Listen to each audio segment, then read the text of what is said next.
It feels weird saying this, but I feel late to this review, even though the movie is not even out yet. But I feel like every critic has already talked about this movie.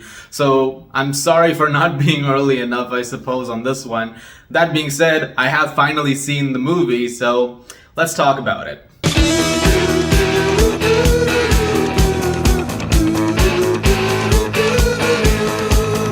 The Fall Guy was directed by David Leitch and stars Ryan Gosling and Emily Blunt, and is based on the TV show of the same name from the 80s. This one stars Gosling as Cole Seavers, a stuntman for an actor named Tom Ryder, played by Aaron Taylor Johnson, and during one stunt, he gets critically injured and he's out of the game for a while. When he is brought back into the fray, however, something goes wrong and Ryder is missing. And so now Cole has to find out what happened to him, and that has to deal with a lot of very shifty people, and he has to engage in action of his own. I feel like this is an inevitable movie in many ways, because if nothing else, by watching The Fall Guy, I feel like there's more of a call to do something when it comes to an Oscar for stunt coordination or stunt teams, because really the work that is put into these kinds of movies by the stunt people really does not get enough credit. That's something that even the movie acknowledges quite a bit. And especially with recent movies, some of the stunt work has been genuinely incredible.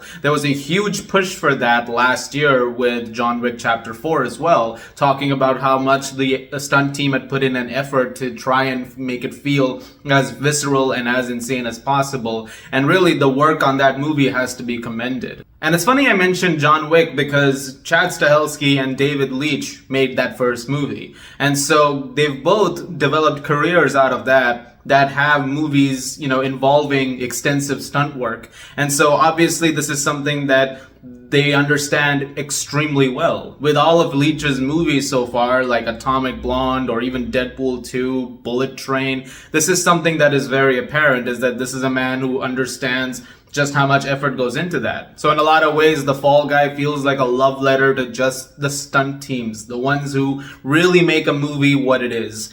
And honestly, props to that. There's so much passion and respect that has gone into this movie as a result of it. And I really appreciate every move that they make in that regard. But also you have a narrative that is taking place at the same time with the storyline of the film. And in that sense, you also have performances to take care of. And in that you get two really great ones with Ryan Gosling and Emily Blunt. You got two extremely charismatic people, both of whom who really know how to light up the screen. And they're both very good here. Really great chemistry between the two of them. Ryan Gosling is extremely charming as an actor on screen, and once again he brings that to Cole's character. And Emily Blunt has a very charming presence as Jodie, the director of this movie that she's making, which is all kinds of crazy. And both of them really do hit it off. At least there's some really funny banter between the two of them, some really great conversations as well. There's one scene which is based around a Taylor Swift song, which was one of the better scenes of the movie. It was a little on the nose, but you kind of get a laugh out of it. But really that also leads me into just talking about the soundtrack. David Leitch's movies have had a lot of great music and needle drops. This is no exception to the cause.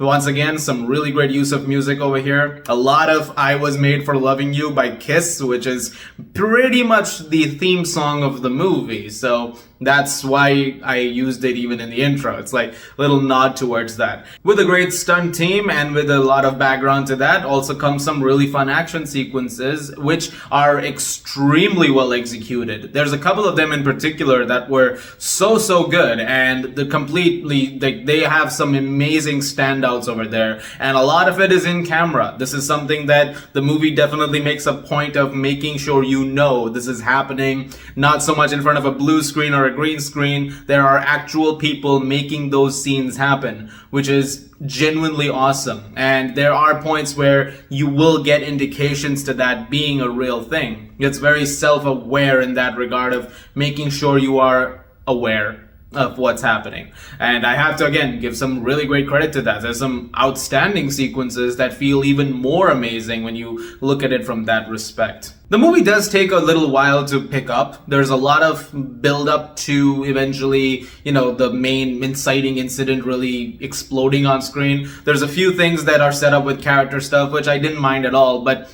it definitely, as momentum goes, it does take a second to really get going. But once it does, it's in full swing, but there is an initial build up to that which maybe could have used a little better pacing. But my biggest issue with the movie, I would say, is that I do think it's a little long. I think about 15 minutes longer than it should be. It's about 2 hours and 11 minutes, and I genuinely think if you cut off about 10-15 minutes somewhere in the second act especially, then I feel like the movie is a lot better and a little more streamlined, especially because they take some time telling you a plot beat which has been sort of built up to, and it's something that you kind of see coming from a long while away. And after that happens, you're like, okay, so now we're approaching, close to the end of the film. But then you realize, oh wow, there's still a lot more movie after this. Okay, so I think that could have been a little more streamlined, for sure. That was my one big gripe with the film, and I think that was the same thing with my friend as well.